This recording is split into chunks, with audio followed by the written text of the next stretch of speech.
आज के मुख्य समाचार। चलती कार में लगी आग। मंडी पठानकोट नेशनल हाईवे 154 पर दो कारों में जोरदार टक्कर। हर्षवर्धन चौहान ने शिमला में की प्रेस वार्ता। राज्यपाल शिव प्रताप शुक्ल मीडिया से हुए रूबरू। कांग्रेस सरकार को सत्ता में रहने का कोई अधिकार नहीं, राजीव बिंदल। गोपाल दास वर्मा ने कहा, सीएम मेरी हत्या कभी भी कर सकते हैं। अब समाचार विस्तार से। हिमाचल प्रदेश के सोलन में एक हैरान कर देने वाला मामला संज्ञान में आया है। यहाँ सुपाथू के समीप जाडला में एक चलती कार में आग लग गई। इससे कार पूरी तरह से जलकर राख हो चुकी है। स्थानीय लोगों द्वारा अग्निशमन विभाग को जानकारी दी गई। जब तक विभाग की टीम मौके पर पहुंची, तब तक पूरी कार जलकर राख हो चुकी। कार चालक अर्की की तरफ जा रहा था। हालांकि इसमें जैसे ही धुआं उठने लगा तो चालक तुरंत कार से बाहर निकल गया और इससे वह बाल बाल बच गया।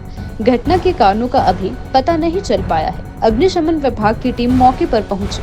कार चालक अर्की की तरफ जा रहा था। हालांकि इसमें जैसे ही धुआं उठने लगा तो चालक तुरंत कार से बाहर निकल गया और अपनी जान को बचाकर तुरंत कार से बाहर निकला। हिमाचल के उद्योग मंत्री हर्षवर्धन चौहान मीडिया से रूबरू हुए। इस दौरान उन्होंने विभिन्न मुद्दों पर चर्चा की। हिमाचल प्रदेश में जो 15 फाइनेंस कमीशन आया है, उसने हमारी जो रेवेन्यू डेफिसिट ग्रांट है वो कम कर दी। क्योंकि जो फाइनेंस कमीशन होता है वो उसका अवार्ड 5 साल के लिए होता है। तो पिछले 15 फाइनेंस कमीशन का जो अवार्ड है वो 2020 से 2025 तक है। क्योंकि 2022 में क्योंकि ये जो अवार्ड आया है वो फंड्स में टेपरिंग उसमें आया है कि ज़्यादा से कम हुए हैं। अगर हम इसको करें कि 2022 में लगभग 10,000 करोड़ के करीब रेवेन्यू डेफिसिट ग्रांट आई। 2023 में जो रेवेन्यू डेफिसिट ग्रांट आई वो हमको 8,200 करोड़ के करीब आई और 2024 में जो हमें आई है वो 6200 करोड़ के करीब आई है। और अगले साल जो हमारा 15 फाइनेंस कमीशन का आखिरी साल है उसमें लगभग 3,200 करोड़ रुपए के करीब की डेफिसिट ग्रांट आई है। तो इसकी वजह से जो है हमारा जो फाइनेंशियल जो प्रॉब्लम हमारे प्रदेश के समक्ष खड़ी हुई, सबसे बड़ी कारण तो रेवेन्यू डेफिसिट ग्रांट जो है वो घटी है। अगर हम 14वें वित्त आयोग की जो हमारी जो अवार्ड था जो स्टेट को मिला वो लगभग 40,000 करोड़ रुपए था 5 साल के लिए। और हर साल जो रेवेन्यू डेफिसिट ग्रांट थी वो लगभग 8,000 करोड़ रुपए के करीब मिलती थी। मगर 15वें में हमारी वो टेपरिंग होगी, ऊपर से कम हो गई है। इसके अलावा 2022 में जो हमको जीएसटी की कंपनसेशन मिलती थी, जो शॉर्टफॉल था वो लगभग 2,500 करोड़ रुपए के करीब मिलता था, जो हमारा जून 2022 को बंद हो गया है। तो वो शॉर्टफॉल होने की वजह से भी लगभग 2,500 करोड़ रुपए का प्रदेश को जो है वो नुकसान हुआ है। अब हमें उम्मीद है कि हमारा जो 16th पे कमीशन आएगा, जिसकी शुरुआत 2026 से शुरू होगी, अगर उसका अवार्ड हिमाचल प्रदेश के हक में आएगा और जिसकी हमें उम्मीद है, क्योंकि मुख्यमंत्री सुखविंदर सिंह सुक्खू जी ने बहुत सारे फाइनेंशियल जो कटौतियाँ है, फाइनेंशियल जो इम्प्रूवमेंट करने की ज़रूरत थी वो की है। कुछ क्षेत्रों में जो एक्सपेंडिचर, जो फालतू के एक्सपेंडिचर, उसको कट करने की कोशिश की है। तो हमारा 2026 के बाद स्टेट की जो फाइनेंशियल पोजीशन है वो बहुत अच्छी और बहुत इम्प्रूव जो हो जाएगी। क्योंकि ये जो सारा गड़बड़ हुआ है, फाइनेंशियल मेस क्रिएट हुई है, उसका सबसे बड़ा कारण जो है वो रेवेन्यू डेफिसिट ग्रांट का कम होना रहा। भाजपा प्रदेश अध्यक्ष डॉक्टर राजीव बिंदल ने कहा कि प्रदेश की वर्तमान सरकार लगातार ऐसे कृत्य कर रही है जिससे हिमाचल प्रदेश देश भर में बदनामी के कगार पर खड़ा हो चुका है। हिमाचल प्रदेश अपनी सुंदरता, देवी देवताओं एवं उन वीर सपूतों के लिए जाना जाता है। उन्होंने कहा कि पिछले 2 साल में सरकार एक के बाद एक ऐसे काम कर रही है जिससे हिमाचल अलग अलग प्रकार से सुर्खियों में बन रहा है। आजकल हिमाचल इस बात के लिए सुर्खियों में है कि दिसंबर के महीने में लोग सिर के ऊपर बोतलें रखकर, कपड़े उतारकर और नंग अवस्था में नृत्य करके दिखाई दे रहे हैं। वहीं उसके ऊपर हमारे प्रदेश के मुखिया माननीय सुखविंदर सिंह सुक्खू जी कह रहे हैं कि कोई हुड़दंग करे, कोई झूमे, कोई कुछ भी करे, उनको प्रशासन जाके उनके होटल तक पहुंचा कर आए। प्रदेश की वर्तमान सरकार लगातार ऐसे कृत्य कर रही है जिससे हिमाचल प्रदेश देश भर में बदनामी के कगार पर खड़ा हो गया है। हिमाचल प्रदेश अपनी सुंदरता के लिए, हिमाचल प्रदेश देवी देवताओं के लिए, हिमाचल प्रदेश उन वीर सपूतों के लिए जाना जाता है जिन्होंने अपना सर्वस्व न्यौछावर बॉर्डर्स की सुरक्षा के लिए, देश की रक्षा के लिए किया। परंतु पिछले 2 साल में एक के बाद एक सरकार ऐसे काम कर रही है जिससे हिमाचल अलग अलग प्रकार से सुर्खियों में। आजकल हिमाचल प्रदेश इस बात के लिए सुर्खियों में है कि दिसंबर के महीने में लोग सिर के ऊपर बोतलें रखकर, कपड़े उतारकर और नग्न अवस्था में नृत्य करते हुए दिखाई देते हैं। और उसके ऊपर हमारे प्रदेश के मुखिया माननीय मुख्यमंत्री जी ये कहते हैं कि कोई हुड़दंग करे, कोई झूमे, कोई कुछ भी करे, उसको जाकर के उसके होटल पहुंचा करके आइए। इसके कारण जो ये प्रदेश की छवि देश भर में जा रही है उसके बारे में उनको कोई चिंता नहीं। लगातार अपनी बातों से बदलना। 2022 में कहा कि 300 यूनिट बिजली फ्री देंगे, एक ने नहीं कहा, चिल्ला चिल्ला करके कहा, गली गली में कहा, मोहल्ले मोहल्ले में कहा, मुख्यमंत्री जी ने कहा, उप मुख्यमंत्री जी ने कहा, इनके बाकी प्रदेशों से आए कांग्रेस के नेताओं ने कहा और इतनी जोर जोर से कहा कि 125 यूनिट दिया बीजेपी ने, ये तो तुम्हारे साथ मजाक किया है, हम तो 300 यूनिट बिजली फ्री के देंगे। आज वो और केवल जनता का ध्यान भटकाने के लिए, जनता को बरगलाने के लिए बड़ी और नखून कटा करके शहीद होते हुए दिखाई देते हैं। बोले मैंने अपनी बिजली की सब्सिडी छोड़ दी है। अरे 100 रुपए की सब्सिडी छोड़ करके आप हिमाचल प्रदेश के 22 लाख उपभोक्ताओं को, उनको और किस प्रकार से व्यवहार कर रहे हैं। 300 यूनिट बिजली फ्री देने का आपने वायदा किया था, 2 साल हो गए, 2 साल से लोग इंतजार कर रहे हैं। चाहे वो किसानों के साथ आपने अन्याय किया हो, बहनों के साथ अन्याय किया हो, बेरोजगारों की तो मौकरी बना करके रख दिया आपने। 1 लाख रोजगार सरकारी नौकरी आप पहली कैबिनेट में देने वाले थे, आज तक एक भी आदमी को नौकरी नहीं मिली।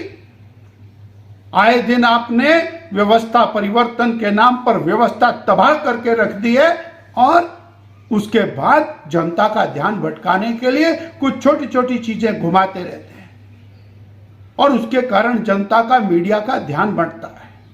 हिमाचल की जनता पूछना चाहती है, जिस वायदे को लेकर, जिस गारंटी को लेकर के जो झूठ बोल करके आप सत्ता में आए, आपको उसको पूरा करना पड़ेगा।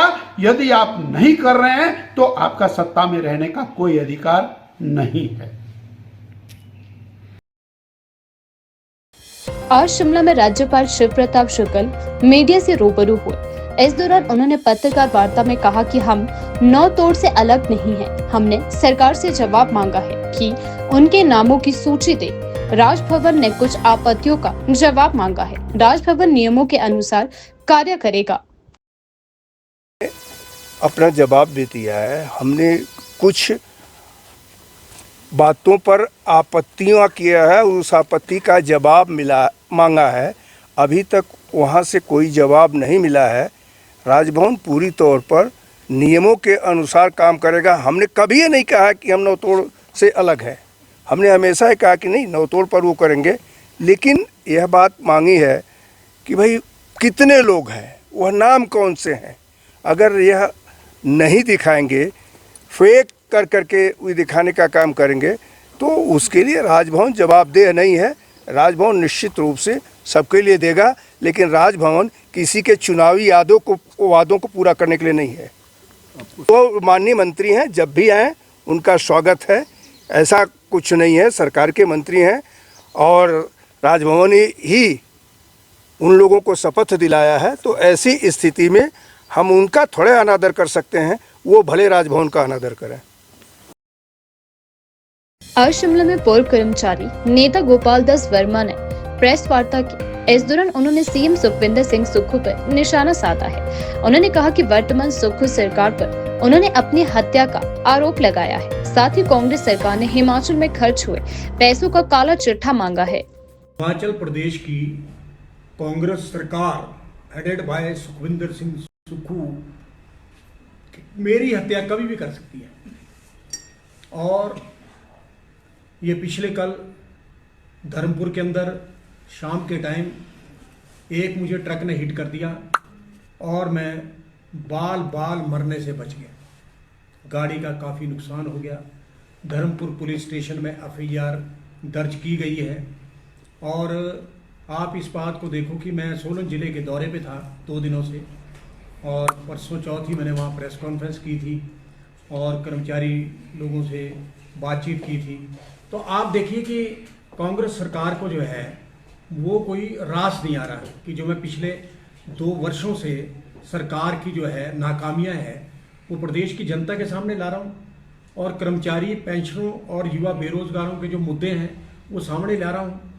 और हालात इस कदर ख़राब है कि मुख्यमंत्री सुखविंदर सुक्खू नहीं चाहते कि गोपाल दास वर्मा जो है सरकार के खिलाफ बोले, और इसलिए जो है गोपाल दास वर्मा का काम तमाम कर दिया जाए। ऐसा राजनीति में चलता है, और ऐसे कई पहले भी उदाहरण हुए हैं जो मतलब जो है मौत के ग्रास पे कर्मचारी नेताओं को, दूसरों को उड़ा दिया गया। तो आज ये भी इसी कदम पे चल रहे हैं। मैं तो महिम राज्यपाल से मांग करूंगा कि मेरी सुरक्षा मुझे दी जाए, क्योंकि ये कभी भी मतलब जो है मेरी हत्या कर सकते हैं। आप देखिए कि आप मीडिया के लोग हैं, पिछले 2 वर्षों से जो है मैं इतने मुद्दे उठा रहा हूँ कि इतने मुद्दे तो किसी राजनीतिक पार्टी ने भी नहीं उठाए। कर्मचारियों की जो समस्याएं, पेंशनों की समस्याएं, युवा बेरोजगारों की जो समस्याएं, पेंशनों का आप देखिए कि 1,90,000 पेंशनर है और इनको 2 सालों में जो मेडिकल रिवर्समेंट नहीं मिला, पैसा नहीं मिला। तो कई 8-9 हज़ार पेंशनर जो है वो मर गए बिना इलाज के। अब आप देखिए 2 साल कौन मेडिसिन की दुकान होगी जो दवाइयाँ उधार देगा। तो इसलिए मतलब हालात इस कदर ख़राब है कि मतलब जो है लोग मर रहे हैं और सरकार जो है गहरी नींद जो है सोई हुई है। और यही आप ये देखिए कि जो पंजाब पैटर्न पे जो है एरियर मिलना था वो भी नहीं मिला, और डीए का देख लीजिए आप 11% अभी तक नहीं मिला, और दूसरा आप देखिए कि 42 महीनों के डीए का एरियर नहीं मिला। तो आप इस बात को देखो कि मतलब हालात इतने ख़राब हैं प्रदेश के, वित्तीय संकट इतना गहरा गया है कि मतलब हालात बहुत ख़राब है। कर्मचारी पेंशनों को तनख्वाह देने के लिए पैसा जो है डाइवर्ट किया जा रहा है, पैसा सरकार के पास नहीं है। अभी आप देखिए कि मतलब जो है प्रधानमंत्री ग्रामीण योजना से जो वो पैसा दिल्ली से आया था वो डाइवर्ट कर दिया गया, और दूसरा आप देखिए कि नबार्ड का पैसा था वो डाइवर्ट कर दिया गया। इसके बाद आप देखिए कि जो बजट बनता है, जो बजट बना है मार्च में 2024 में, आप देखिए उसमें पेंशन के लिए भी पैसा रखा जाता है, सैलरी के लिए पैसा रखा जाता है, मेडिकल रिवर्समेंट के लिए पैसा रखा जाता है, डीए के लिए पैसा रखा जाता है, दूसरी चीज़ों के लिए पैसा रखा जाता है। वो जो है वो डाइवर्ट नहीं होता। इन्होंने वो भी डाइवर्ट कर दिया सितंबर में, और उसके बाद जो है लोन लेने शुरू कर दिए। मैं तो ये पूछना चाहता हूँ आपने पैसा डाला कहाँ? नेशनल हाईवे 154 मंडी पठानकोट पर शुक्रवार सुबह दरंग पुलिस चौकी के पुराने भवन के सामने 2 कारों की आपस में जोरदार टक्कर हो गई। ऑल्टो कार में 3 महिलाओं समेत चालक व 2 माह का बच्चा सवार था। जानकारी के अनुसार मंडी की ओर से आ रही टाटा पंच कार ने ऑल्टो कार को सामने से टक्कर मार दी। ऑल्टो कार के चालक रणवीर सिंह की टांग में फ्रैक्चर आ गया। उनकी बहू सुनीता देवी के सिर में गंभीर चोटें आई है। दोनों घायलों को जोनल अस्पताल मंडी में भर्ती करवाया गया है। चालक रणवीर सिंह को प्राथमिक उपचार के बाद नेरचौक मेडिकल कॉलेज के लिए रेफर कर दिया गया है। कार में सवार अन्य 2 महिलाओं और बच्चों को चोटें आई है। टाटा पंच कार में सवार देवी सिंह ही सवार था, जो सुरक्षित है। पधर पुलिस ने चालक देवी सिंह के खिलाफ दुर्घटना का मामला दर्ज कर जांच भी शुरू कर दी है। पुलिस ने वाहनों को कब्जे में लेते हुए जांच शुरू कर दी है। दुर्घटना के बाद हाईवे पर ट्रैफिक सामान्य रहा। मामले की पुष्टि पधर पुलिस थाना प्रभारी सौरभ ठाकुर ने की है।